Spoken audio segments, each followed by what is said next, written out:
so everybody can hear you. All right, you started.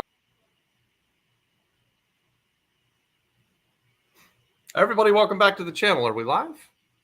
I do this every week, guys. I never know. I think we're live for the last 14 seconds. Welcome back to Monday Night Live Q&A. We've got some announcements as we start. It'll be Adon and I. I'm in Florida. Adon's in Puerto Rico. We did launch the Apex Mastermind last Friday, and we had a great group of guys. We really started out with a bang, I believe. We lived into the guys. Let me turn off my phone. We lived into the Napoleon Hill Mastermind, where everybody came to the show and brought something to the table, which is what we want, right? So anytime you're involved in a mastermind group, you want to have people in there that are super smart about whatever their subject is. And so that each week you don't have to be the smartest person in the room. Very often when I'm in the room, I'm not the smartest person in the room, but that's the way I like it. And we have some guys that have lots of experience in wholesale and other guys who have lots of experience in running businesses that are more traditional. And then we have some younger people who are just getting started out. One of the guys who joined has recently bought a house from us. So we're doing deals, and we're doing deals with almost everybody inside of Apex Mastermind already. So that is something that is exciting for me as well, is that we are actually doing deals together. That's part of what I think will be a successful and define a successful mastermind, is the fact that we're going to do deals together. We're going to start businesses together. So what else, Adon? We launched a school. I think it's SKOOL. And I saw before we got started, I think somewhere there is a link where you can join the school community. And guys, we're just trying to be more interactive. We want to provide more value. So inside of this school, it's kind of a cross between a WhatsApp chat and a Facebook type setting. And you can ask questions of each other. We should have lots of interaction, and we'll be in there. We'll provide topics. We'll maybe put out some videos in there, but we'll also just be in there answering questions. And this is something that's free to you guys. This is something that we want to encourage everyone to join. So if you see that link for school, go in, click on the link. It doesn't cost you anything. I would love it if everyone who watches the Monday Night Live also joins the school. And then maybe we can put inside of that, you can talk about what kind of videos you want us to do next, what kind of topics you want us to go with. So McKenna is asking a question. He says, how do you get started in 2024 if you haven't invested ever in real estate? Well, that's a good question. That's a great way to start it off here. So if I was a younger person and wanting to get started in real estate, I think that it is, as an older, more experienced person looking back, I would say, wow, it's a great time to become a real estate investor right now in 2024. There's just so many advantages that are available to you that weren't available to me 25, 26 years ago when I started out. One of them, and maybe most of it, has to do with this internet thing, right? I mean, you have YouTube, you have Google, you have all kinds of different ways to become a genius on basically any topic. If you don't know how to do something, you can go on YouTube and watch a how-to video, or you can Google it and you can learn about it. So how I would get started as a real estate investor in 2024, and I like to set the stage, assuming that you are not someone that was born with a silver spoon in your mouth, and you don't have a rich uncle who's just going to give you $10 million that you can go make $1 million with. You want to start using very little or none of your own money. That's always the dream of people who want to become self-reliant and start a business that makes money. And you can do that through real estate investing. So I would get started by driving the neighborhood that I'm in, by going online and looking at everything that's for sale, and just learning where it is that I live, what real estate sells for, and start putting the pieces together. So join the RIA, the local real estate investors group, join any other kind of Facebook chat or school scenario like we're putting out there, so that you can be inside of a group with like-minded people who are doing the same thing.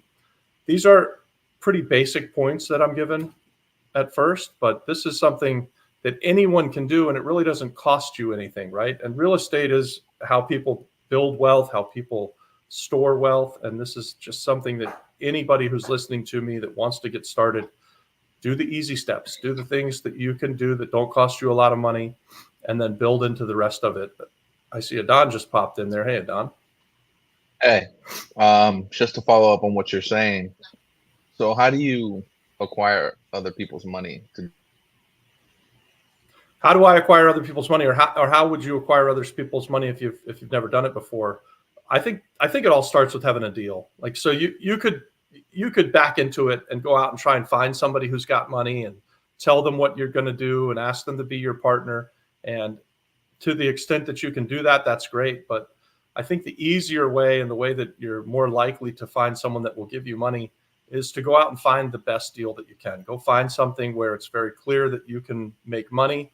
And then once you've got that locked up under contract during an inspection period, take it out to a real estate community of real estate investors, of hard money lenders, and tell people what you've got and that you're looking for partners. You're either looking to borrow money in a hard money situation, or you're looking for someone to invest alongside of you and get equity. There's no end to the amount of ways you can structure a deal. All of them start with finding a great deal. So I would start first with identifying and finding a great deal, and then taking it out to a community and telling people what you're doing and ask them to come alongside of you and invest with you. So did the feed cut out for you? Did everybody hear that? There was a second there that it all kind of went black. So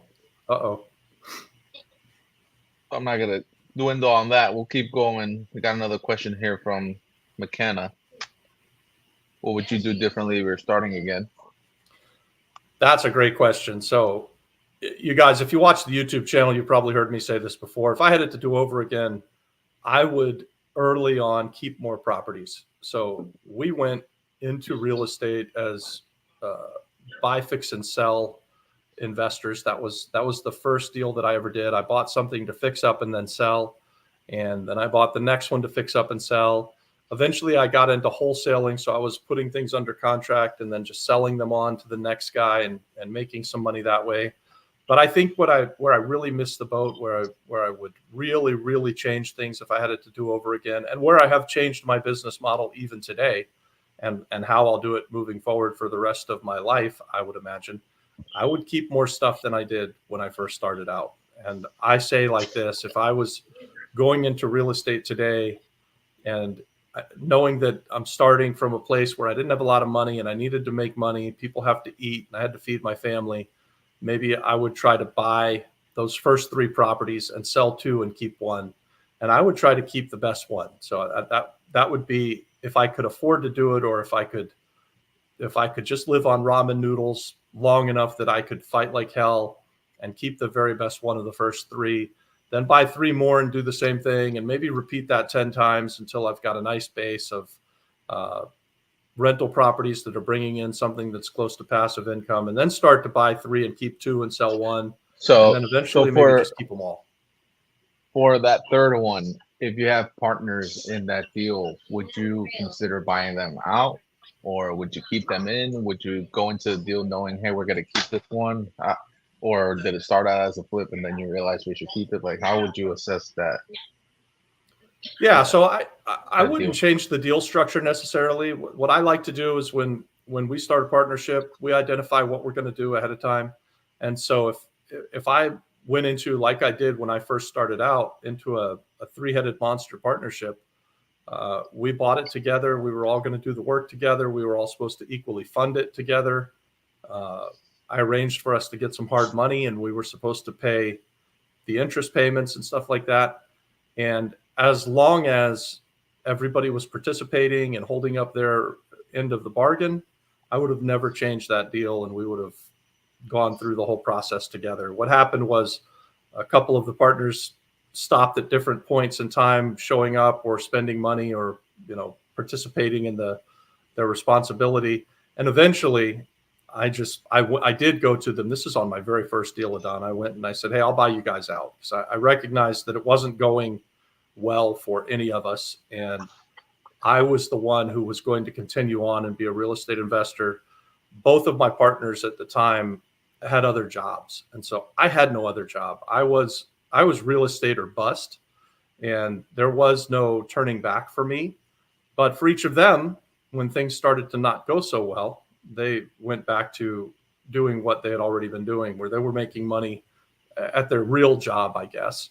And so I didn't have a real job. I only had real estate. It was my only shot, and I ended up buying them out. But I don't like to encourage people to change deals midway.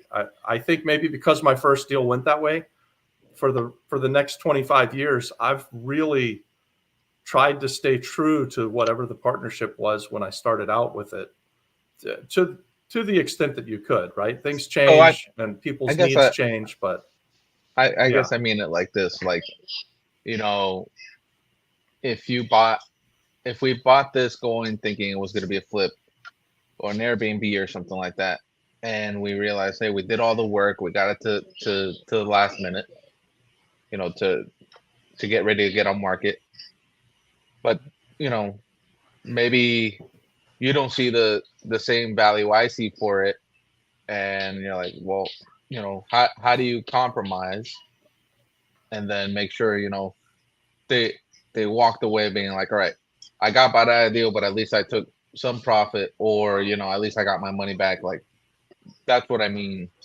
Like, all right. Like, So if I wanted to keep this deal, should I buy everybody out? Just I'll answer it this way. So if I was going back to the three-headed monster deal that I was in when I first started, and things weren't going well, and we wanted to try and end the partnership. This is something that I didn't know back then. I mean, I just offered to buy everybody out, and they took me up on it, and I struggled to pay everybody off. But what would have probably been a more fair way to do it would have been to go to the group and let each person give a number that they would either pay for the property or that they would be happy to take the number. So we call this a give-take number. And I've used this, and Adon, I'm answering a question that maybe you didn't ask, but I think this will be helpful for people. I've used this strategy, I don't know, dozens and dozens of times, where we buy something, and maybe we've bought something without an intent of whether we're going to fix it and sell it or fix it and keep it. But we buy something together because we can get a really great deal together. And then we do what's called a give or take number. And one side gives the number, and then the other side decides, do I take the number or do I pay the number? So how does that look? If let's say, Adon, you and I went to the foreclosure sale in Puerto Rico, and we bought something for $100,000, and at the end of the day, we're not sure who's going to renovate it, to what level are we going to renovate it to? Are we going to keep it as a long-term rental? Are we going to make it an Airbnb play? Are we going to buy it, fix it, and sell it? Are we going to try and get bank loans on it? And we can't come to a meeting of the minds, right? So let's just say we need to end the partnership. A very fair way to do it would be for us to say, all right, we're going to give this give or take number. And we could flip a coin for that and decide who gives the number. If you give the number, Adon, and for instance, you said, I will give $120,000 for it, that would mean that there would be $20,000 in profit. And I would then have the ability to say, well, look, that would mean I get my money back plus a $10,000 profit. That's how that math would work out, right? We own it at 100,000, 50-50. We each have some money in it. If we're going to split everything, if you offered 120, then I'd get to decide whether or not I let you give me my money back plus a $10,000 profit, or I give you your money back plus a $10,000 profit. And why I think this is the best way to do it is because it keeps both sides honest, right? Like, you have to give a number that's high enough that if I decide to buy you out, you're happy. And you also want to give a number that's low enough that maybe I will buy you out or maybe I won't. You want to keep it pretty fair. And I think that's been very effective for us. It's not always fun being the person who has to give the number too. So the other thing that we could do, if we're going to do, say, multiple deals together, and we're going to use this scenario more than one time, if we flip the coin and you give it the first time, then we would agree that the next time we were in that situation, I'd give the number. So that's That's a system that we've used very often. Okay. Why you want to buy me out of something? No, I think we're both on the same deal. We both want to get bought out of.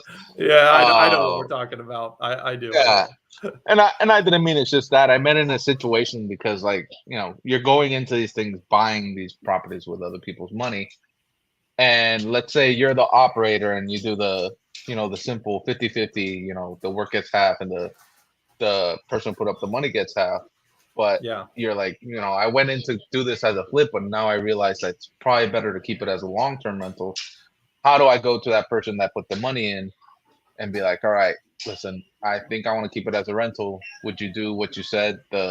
What was the method you called it for? Well, I called that a give or take number. I don't know if I'd Yeah. use that same method in the scenario that you're describing, because let's just go back to the example, and let's say you came to me and said, Robert, I'm going to buy a house at the foreclosure sale, and it's $100,000, and I want you to put up the money. So Robert, you're going to be the money, and Adon, I'm going to do all of the work, and so Adon's going to get half for being the person who finds the deal, manages the project, and takes it to the finish line.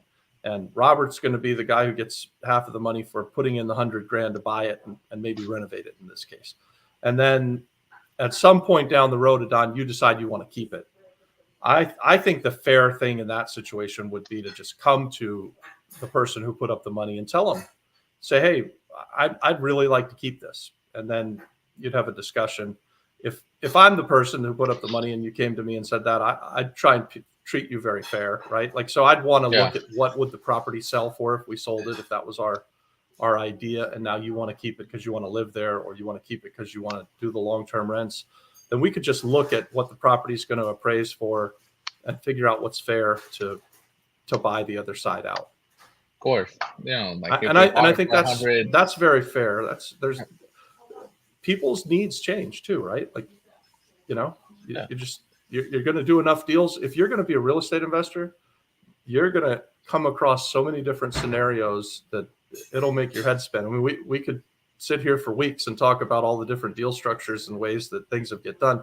In fact, that's a pretty fun topic, different deal structure. I think that'd be cool. If you do this long enough, just everything is going to happen. There's going to be all kinds of different ways that things are going to come about and come into play.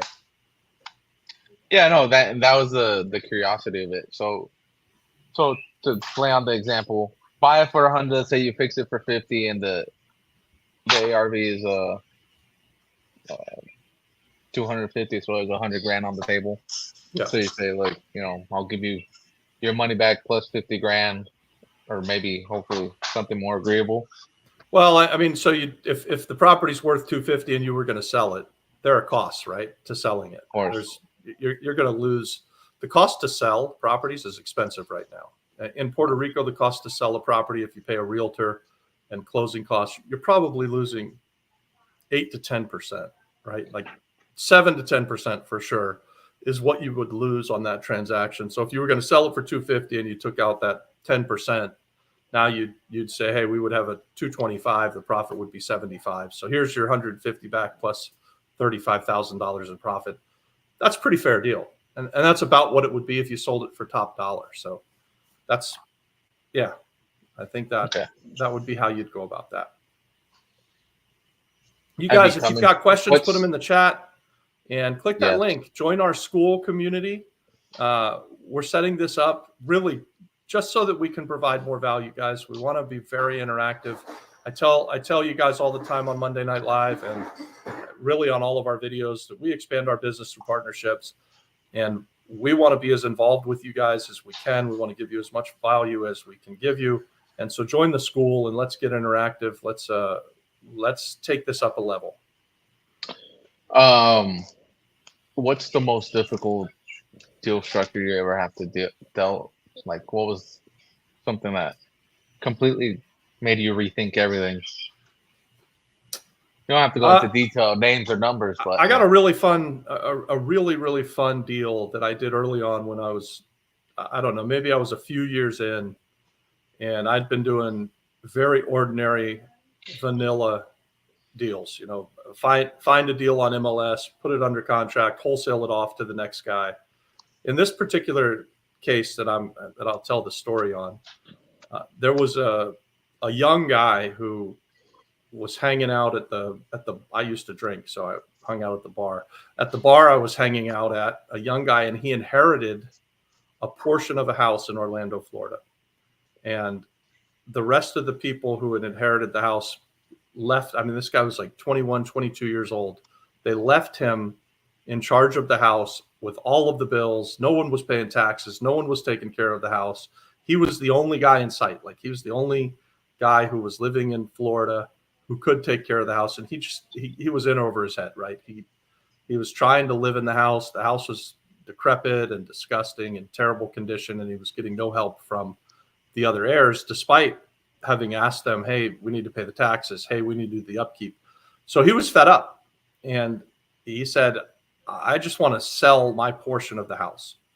And so I didn't know what that meant. I'd never heard of that before, fractionally buying a house. But you talked about changing my mindset. So I knew that he wanted to sell it. And I had been speaking to this older guy. His name was Rob Evans. And Rob was an attorney. And Rob had told me when the very first met him, before we ever did a deal, he said, I know you're doing these kind of straightforward vanilla deals, but you're going to come across something that's really screwy, really wacky. And when you do, I want you to call me, and I want you to bring me in on the deal. So that's what I did.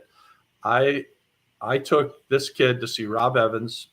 He went and looked at the house, and Rob ended up buying a fractional portion of this property in downtown Orlando, Florida, and paid the guy, I think he paid him $10,000 or $15,000 cash for his portion of the ownership, and paid me about the same amount of money in cash. So it was like a $30,000 deal. And all I did was connect the two people.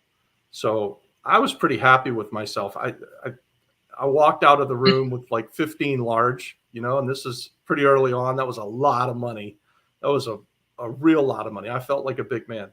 And then I watched to see what would happen. And Rob Evans went in and took over the house and started demanding of the other heirs that they pay their portion, their shares. And of course they never did. So he took it through what's called a partition sale. And he ended up basically foreclosing on these other heirs. And he got to do it by just buying, I think it was like 1/3 or 1/5 of the house. So it was a pretty valuable house in downtown Orlando. And Rob ended up with it at the end of the day for not very much money at all. And that opened my eyes. And that's why I tell people to this day, bring me the crazy tough stuff, the stuff with title problems, the stuff with code enforcement issues, because the bigger the problem that you can solve, the better off you are. And I'll tell you, back to my story, that the young man, he was the same. He walked out with 15 grand that he was never going to get if I didn't put him in touch with Rob Evans. And Rob couldn't have gotten the house without me. So, I mean, the whole thing kind of worked out, right? In the best world, could that guy have known Rob himself and done it himself? Sure. But you're talking about selling a fraction of a house that you inherited, and nobody was thinking about this. Nobody thinks about this. Even you guys hear me saying it today, and maybe you'll come across this one day down the road, but most of you, even if you did, you won't remember back to think, oh, there's something that can be done, and it's called a partition sale. And there are people that are willing to invest in it and take a risk. And Rob Evans took a big risk that night. I mean, when he handed out 30 grand cash, who knows what could have happened, right? But he was a lawyer, right? He was a lawyer. He'd done it before. I think he'd done something similar before. He kind of knew what was going on. So how much do you think he had a plan? He definitely had a plan. And I tell you right now, I drive by that house and I think that was one of those times, to answer your question, where it changed my way that I thought. Because up until then, I was always doing the vanilla deals and making $2,000, $3,000, $4,000, $5,000, So this was a much larger payday for me, and something that I wasn't involved in for very long. I mean, it was literally like a conversation I had one day, and by the end of the week, put the two guys in a room and got paid. So that was pretty cool. And then the next time something like that came across, I just cut Rob Evans out altogether. I started immediately jumping into those. Give me the dirty, nasty stuff. And I learned from Rob that there was a way to handle it, and that there was a way. I guess basically, if you're willing to put the time and effort in it, you can usually solve most problems. Did you ever find out if he sold it, kept it? Oh, he kept it. Rob kept everything.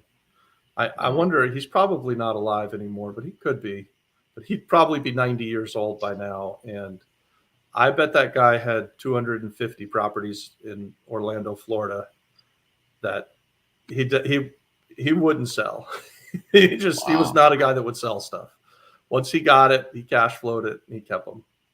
And I'll tell you what, that house is probably $1 million house now. So this is really going back probably 23, 24 years. This is going back into maybe the late 90s time frame. So this is a long, long time ago. Is that something you can do here in Puerto Rico? And then McKenna has a question.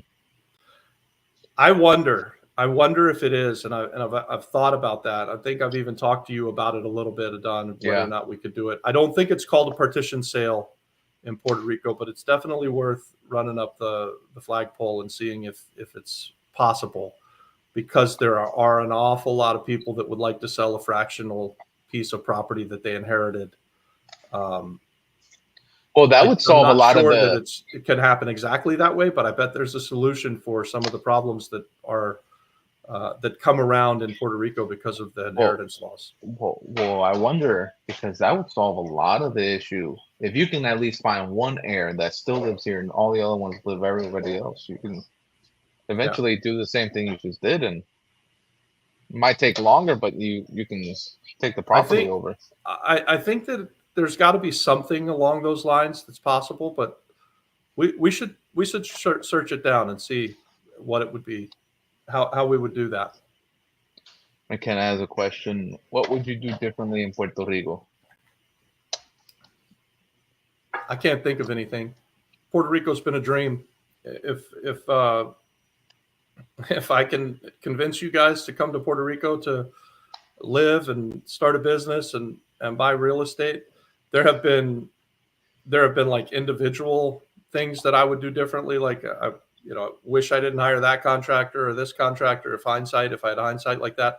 But as far as going to Puerto Rico and starting a business and then having it just kind of everything that can go right eventually goes right, and being willing to take a risk and get involved and move to the island, there's nothing I'd change about that. I don't think. I think Puerto Rico was such a good move for me.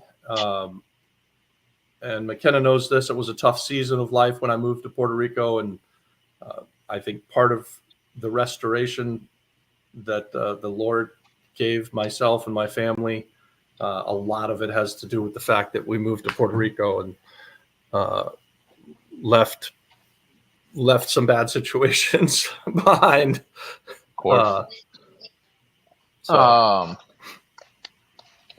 Well, I actually just got a call from the lawyer to tell you about this deal. So you know about the 21 units. We talked about it this weekend. Yeah. I actually offered 750 and then seller finance. And we'll see. Okay. He's calling me right now. I'm going to actually take up the call, but hopefully I'm thinking 750, 250 down, 5,000 a month. I think you can pay it off in 8 years. That's what I did right. So you offered him $750,000 with how much down? 250. 250 down, so $500,000 financed over 8 years. And you offered him no interest or just a straight amortization at the end of 8 years. Straight. You owe no more payments. Yeah. I hope he takes the offer. That would be a great deal if he'll take that offer. Do you think that deal has potential to be wholesale? Absolutely. Of course. I think so too. Yeah, of course. Especially if I get at that number. If you get it at that number, which I don't want to say you won't get it on YouTube. What if he's watching? He might be watching. Who knows? He might be watching. If he calls back, you should answer the phone, and we'll just talk to him live on the air here. I'll ask him right now. So, and then I still have to send the one for that place. Hold on.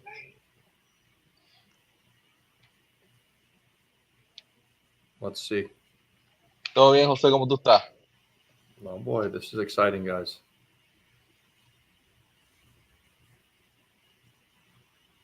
Yo pensé que me estás llamando para decirme sí o no.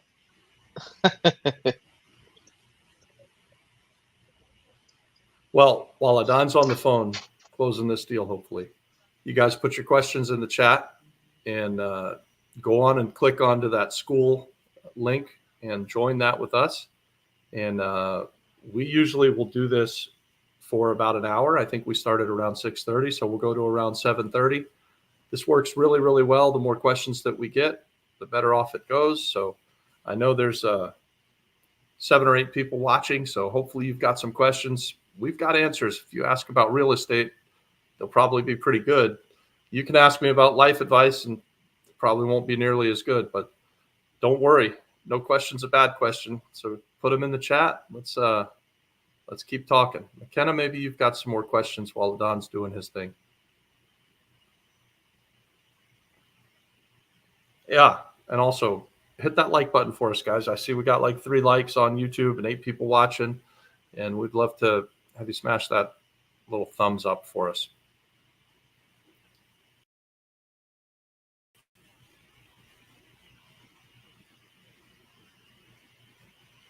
Well, so while we're waiting for him to come back, and we'll hear what kind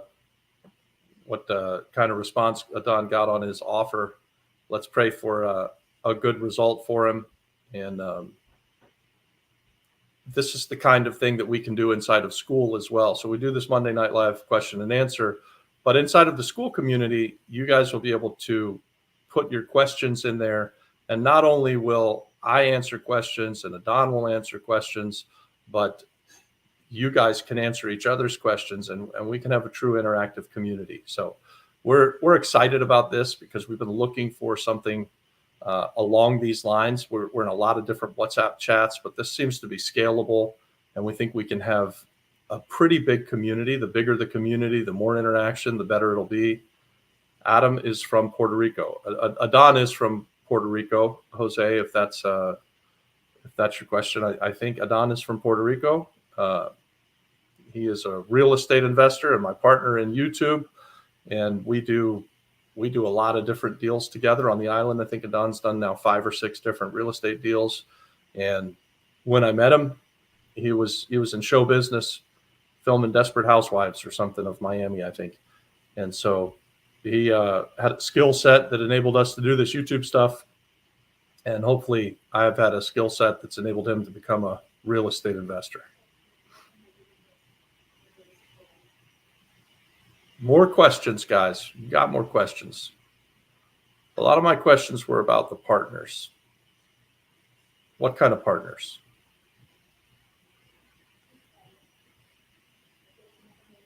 I don't know what Ken is asking there.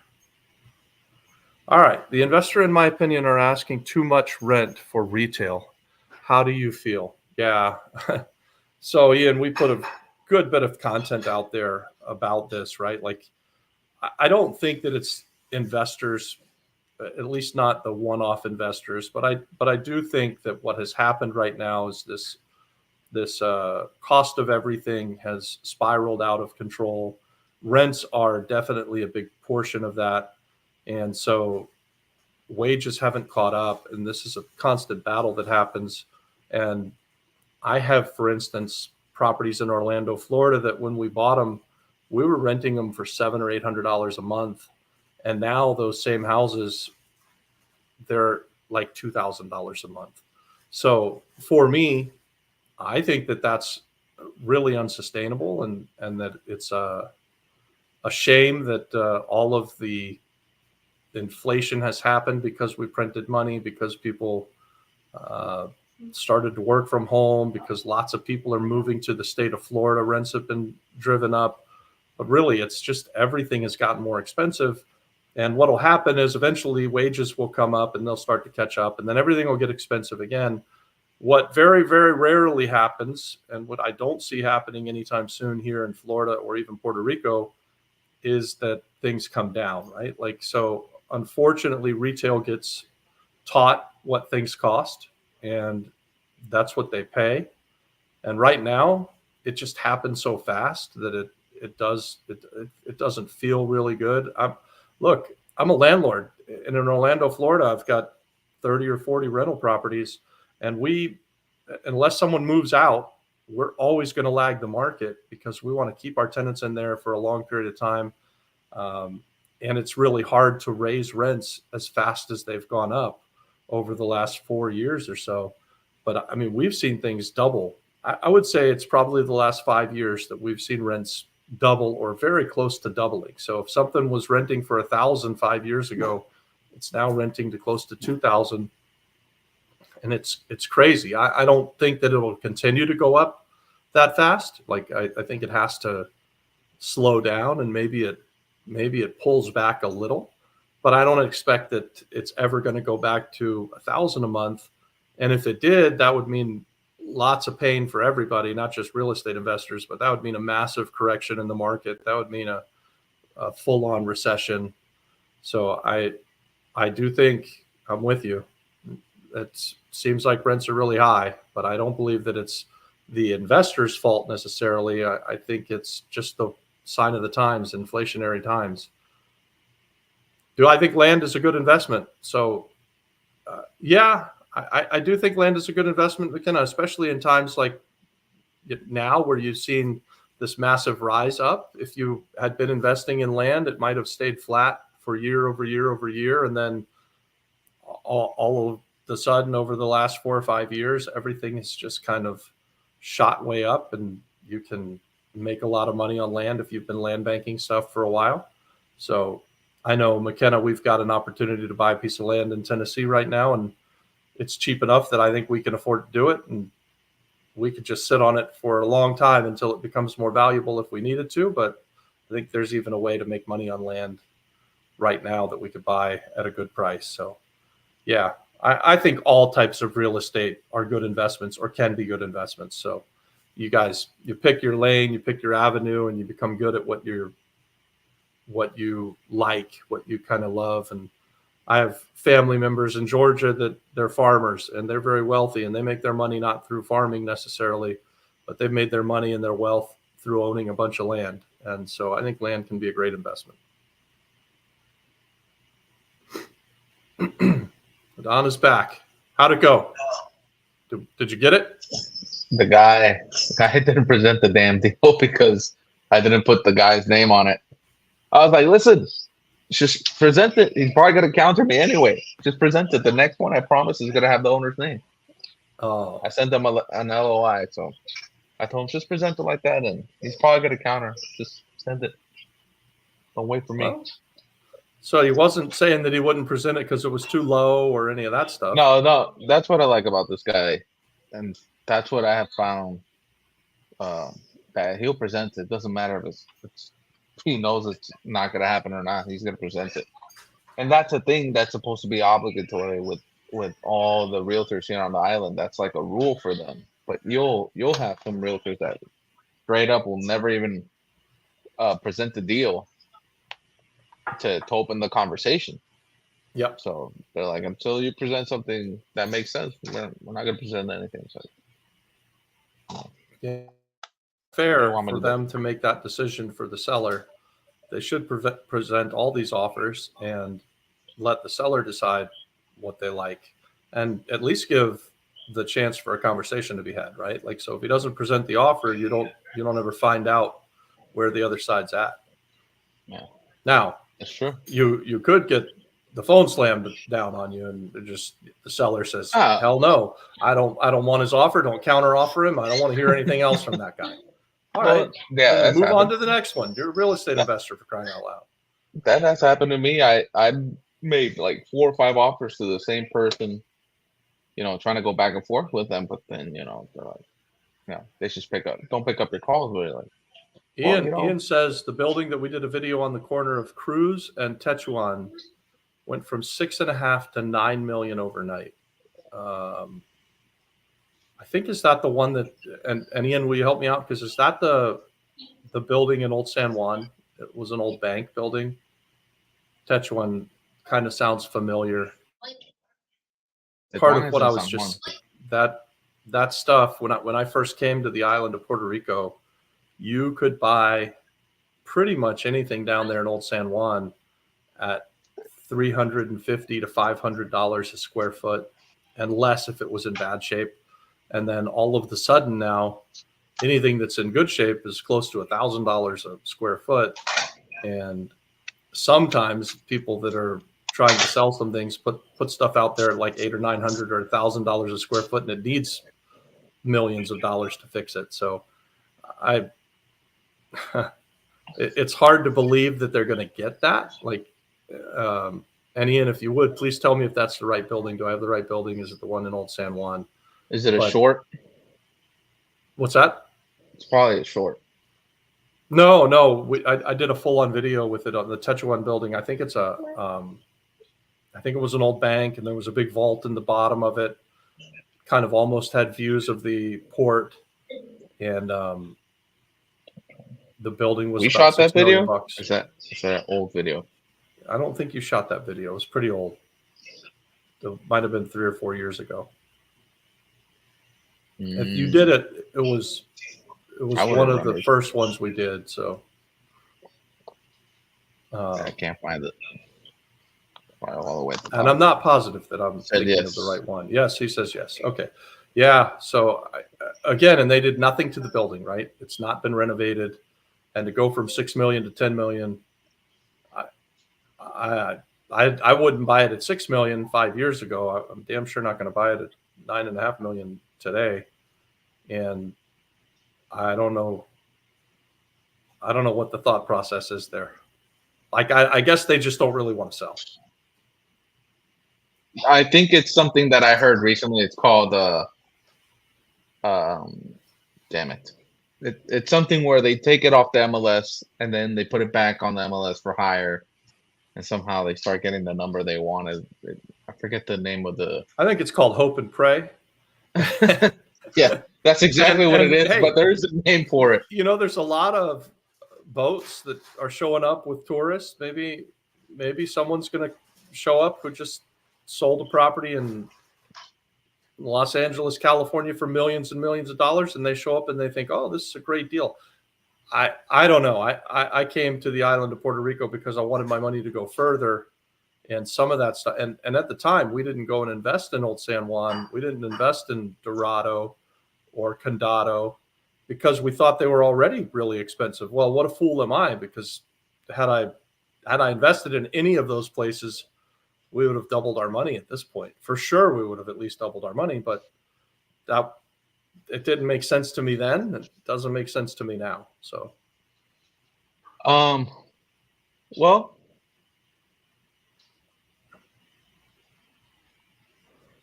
what do you do with sellers that are unreasonable?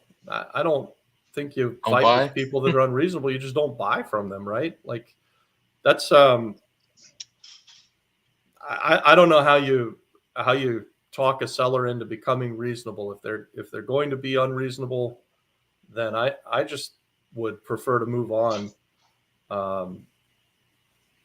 As real estate investors, we're looking for something where we can do value add. So if somebody wants to sell me a value add property at what it will be worth at its highest and best use and leave it to me to do all of the work to bring it up to that, I'll just move on to the next one. I don't have time for that.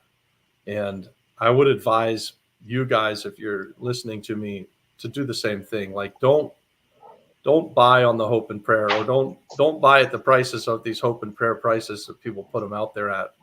You should buy it on cash flow or potential cash flow, but you ought to be buying it knowing how much money you've got to invest into it, what it's going to cash flow once you've got it up to its highest and best use. And that's what our channel's all about, right? Like, so we're value add real estate investors, and we try and show you guys what we're doing in real time. So, yeah. So unreasonable sellers, move on. It's called unreasonable buyers, move on. Yeah. It's called the takedown method.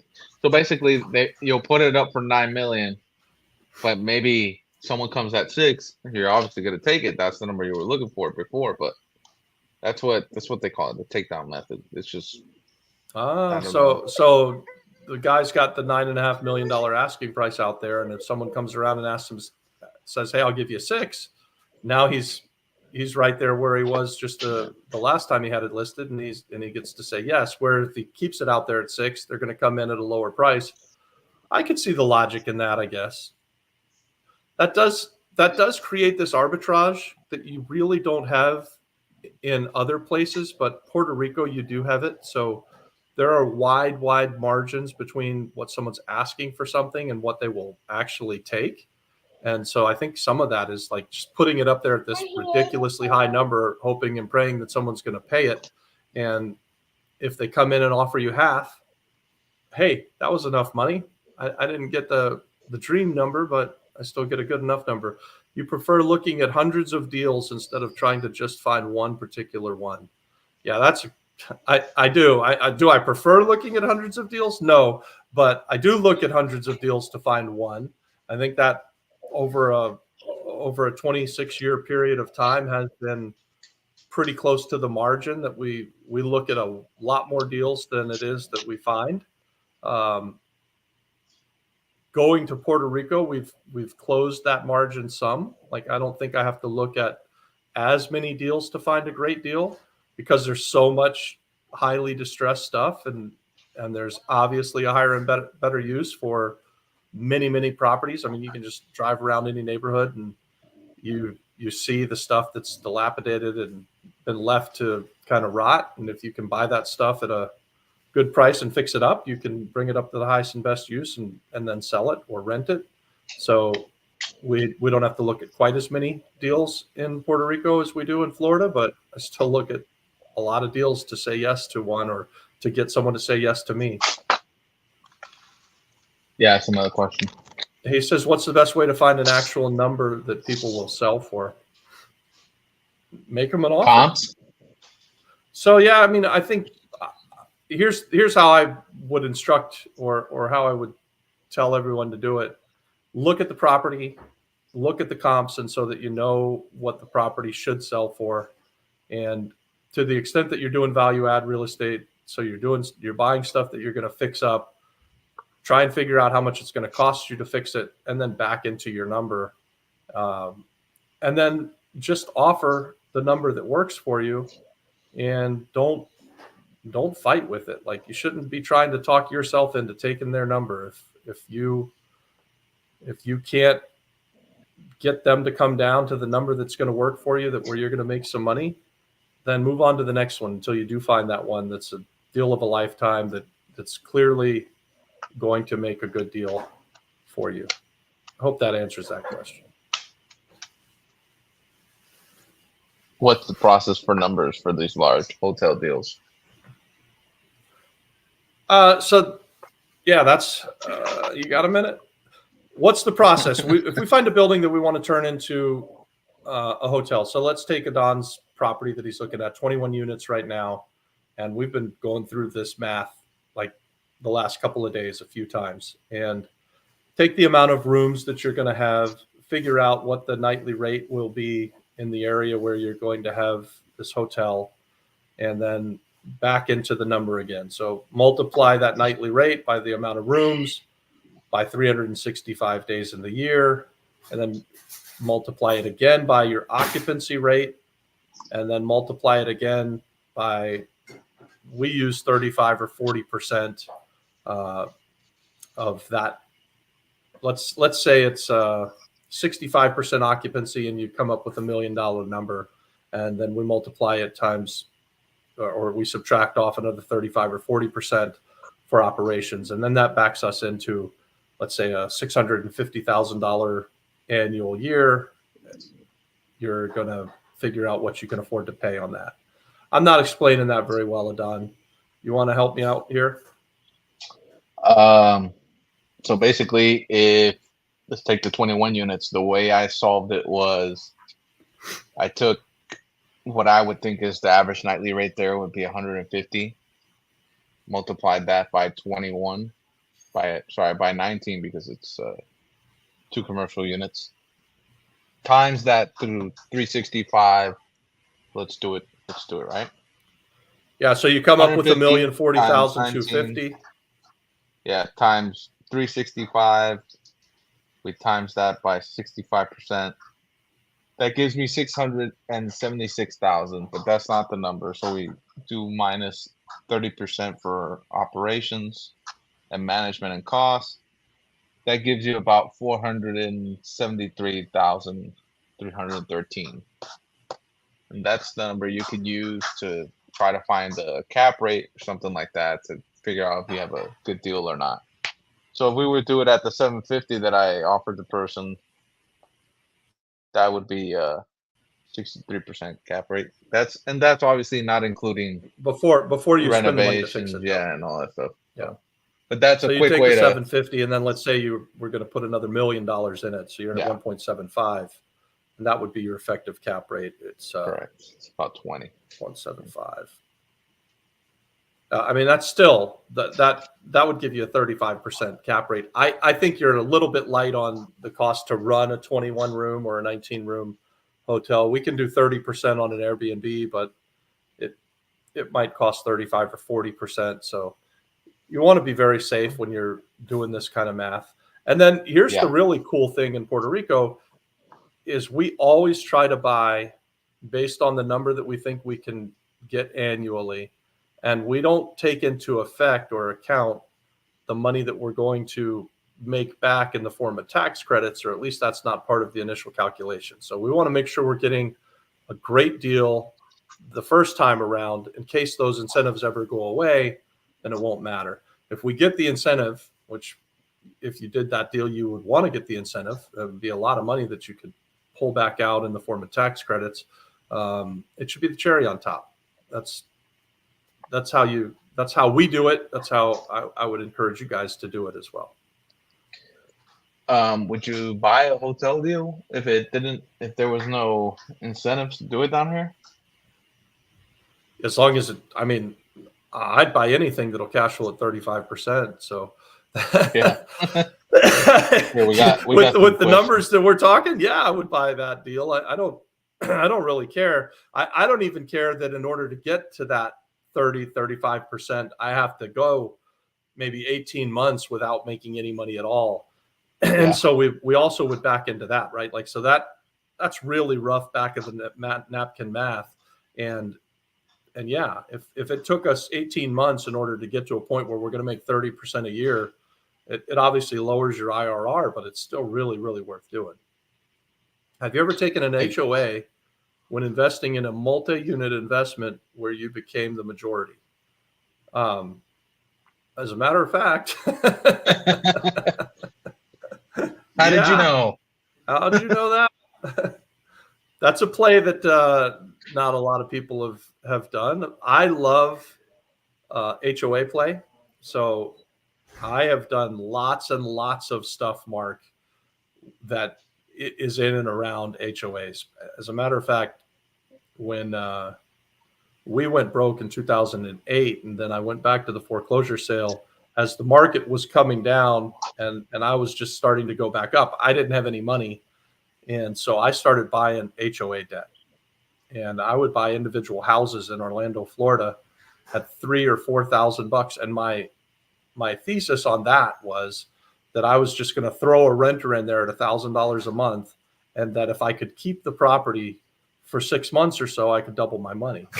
And it turned out to be a much better play than that. We got ourselves intentionally in the middle of some battles with the banks. So a lot of times we were buying these HOA foreclosures, and they had a really big first mortgage that was going to foreclose. And it was just a fight for time, but we managed to do really, really well with that play. So ever since then, I've been very enthusiastic about buying HOA debt. I love to buy HOA debt, and I've had a couple of times where we've taken over the HOA, where we've changed the use of buildings. We've done all kinds of stuff in and around HOA. So if you're asking the question because you've got an opportunity about that, I'd really like to hear about it, and I'd like to talk to you about it. That can be a very, very fun play. How are you getting a hard money lender? So Jerry's asking about hard money lenders. If you're asking for not the island of Puerto Rico, then I would just say go to any local RIA group, the real estate investors group that meets in your area at least probably once or twice a month, and tell people that you're looking for hard money lenders. Google that stuff. I mean, hard money lenders are pretty easy to find. At least they are on the mainland. In Puerto Rico, they're a little bit harder to find, but there are some chats. If you join the school chat that we've got inside of here, we can share some hard money lender contacts inside of that chat that will be going on. If you're interested in becoming a hard money lender, we'd like to talk to you about it. So we've done some hard money partnerships. In Puerto Rico, it's a little bit harder because you need to be a licensed lender to be a hard money lender, and we're not. So we don't do hard money lending, but we do partnerships that effectively look similar. So we've done some of it on the island, but there are licensed people on the island that are doing hard money loans. And if you're looking for them in Puerto Rico, you could go to the RIA there, and they're probably a good chance you can meet people through Zachary Postel, but also just inside of our school chat, we should be able to turn you on to some lenders. Got any more questions of Don there? Don looks like he froze up, or he's playing statue. Nope, he's back. You were playing statue. Was I frozen? Oh, man. Someone was frozen. I don't know what's going on. All right, here we go. Remember the best incense in Puerto Rico made in Blue Lotus, Old San Juan. Remember, that was that shot after we went in, after dinner. After last week's chat, we were down in Old San Juan, and we walked past the Blue Lotus, but you guys were closed, or we would have gone in there. So, Ian, next time I'm in there, or next time I'm in Old San Juan, we'll try and pop in. I guess he was asking for the island. So I guess, like he said, join the community at school. We're going to be putting out essentially our full contact list of everything that we have going on in the island. There's a possibility that we might broaden that into stuff that happens, in Florida and anywhere else we can make contacts. We definitely want to put that on that list. So stay tuned for that if you're looking for more information. You know what I think is a really kind of great way to find hard money lenders or find partners for real estate is to be inside of communities of people that are doing deals together, or people that are like-minded that want to do deals. So inside of that school group that we're launching, you're going to find a lot of that. And I've said it a couple times, going to local real estate investors groups and getting inside of WhatsApp chats or get in the chat on, I mean, there's dozens of real estate chats for Puerto Rico real estate on Facebook. So just the more people you can put yourself in front of that are doing real estate investing, the easier it is for you to network. And you're going to find people that want to do the same kind of deal that you're doing, or they'll partner with you. They'll lend you money. There's all kinds of good things that can happen by you putting yourself out there and letting them know who you are and what you're doing. Something else I wanted to add. We are working on a program currently for people who probably never done a deal before and are always asking some of these recurring questions of how to get started and stuff like that. So that will be coming soon as well. Stay tuned for that. And the only way you're gonna get that footage is through where? The school community. Yeah. And so, hey, for right now, the school community is absolutely free. We want everybody to come, but it won't always be that way, right, guys? I mean, eventually there'll probably be a charge for new members, but if you get in now, there'll never be a charge for you. You just become part of the community. As it becomes something more than it is now and can really give people value, then we will eventually charge for it. But right now, come in and join and help us build this community, help us do deals together. That's what we're all about here. Yeah.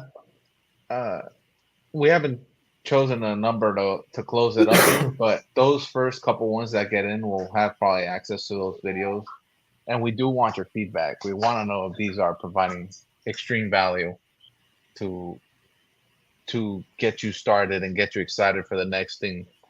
Um, we also have videos of our mastermind coming out soon, kind of talking about really good, interesting topics that probably will get you guys excited to get into this community. So, just out of Yeah, curiosity, I people think that are everyone watching from the here, mastermind will be inside of the school chat. So it's not just Robbie, Adon, and the Flip Flop Flipper group, but there's already some other really big heavy hitters that are a part of the mastermind they're going to be in there as well. So, and also, what's it called? Out of curiosity, who here right now has done more than one deal, or has just done one deal? Let us know in the comments. We're excited to know. And if you haven't, don't let us not know. Oh, Mark, you gotta go, man. Let's go. signed up, guys. All right, Mark, welcome. Awesome. It's in the chat. Go click it right now. Yeah, he said he signed up, so that's awesome. Well, we're coming to the end of it, so I want to know who here has never done a deal or has done a deal before. And look, there we go. Jerry's done two on his third. Three. Nice, Jerry. Are you That's doing awesome. deals in Puerto Rico as well, Jerry? Are you flipping, fixing? He just signed in. I think he's part of the school group. Nice. So if you guys have any last minute questions, we can stick around for another few minutes. But I want to be respectful of everybody's time. And if no more questions pop in, we'll probably end it in the next 5 minutes or so. Yeah. So, Don, you got any questions? McKenna, you've asked a bunch of questions today. Ian, anybody? You guys, the questions are great, and we love to be able to answer them. So let's keep it going. Mark says he's on his first deal. He's hungry for more. First deal on the island. So maybe he's done some deals in the mainland and now he's here. Jerry's 2 in Florida and 1 in PA. Awesome. So that's awesome, guys. Good for you. We'd love to have the chance to talk to you about those deals sometime and maybe do a deal with you. If you are doing deals in Florida, Jerry, or Puerto Rico, we are interested in looking at things with you. Pennsylvania might be a little more difficult for us, but never say never. Never say never. Yep. I got nothing to say right now. I gotta go buy 2 sinks for our current deal. So pretty much done there. All right. Jerry's doing his next one in PR. Nice. Well, guys, we want to thank you for coming. I think this was great. Definitely doing this every Monday, or we're trying to sign up to our community. We're gonna have much more events happening. We're gonna have some Zoom calls also, and just stay tuned for next Monday.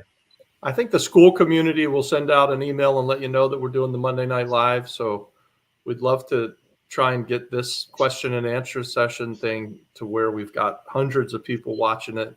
The more interactive we can be, the more value we can give. And that goes both ways, right? Like, so you guys that come and ask the questions, you're providing value for us. So thank you for that. And we'll see you next week, guys. Thanks for tuning in. Don't forget to hit that like button. Share this with anybody who you think would be interested in value add real estate investing, learning about real estate, whatever. We got a whole bunch of YouTube videos out there too. So hopefully you guys are digging our content. Yep. Let's do it. Thank you, guys. Oh, got one more here. We got one in from Breeze right under the buzzer. All right. Thanks for providing value. The school is a great idea. I've done 0 deals yet, but we will do an agro-tourism boutique hotel together, catch you in school. Breeze, we are going to have to do that, right? Like, I know we've been talking now for a year or more, and we love this idea of glamping and combining farming to it, doing the whole combination. There may be some credits that you can get on the island for farming, and definitely there's tax credits through the tourism company. So let's talk about it. We'll do it. All right. Alan loved it. All right, guys. So thanks for tuning in, and we'll see you next week.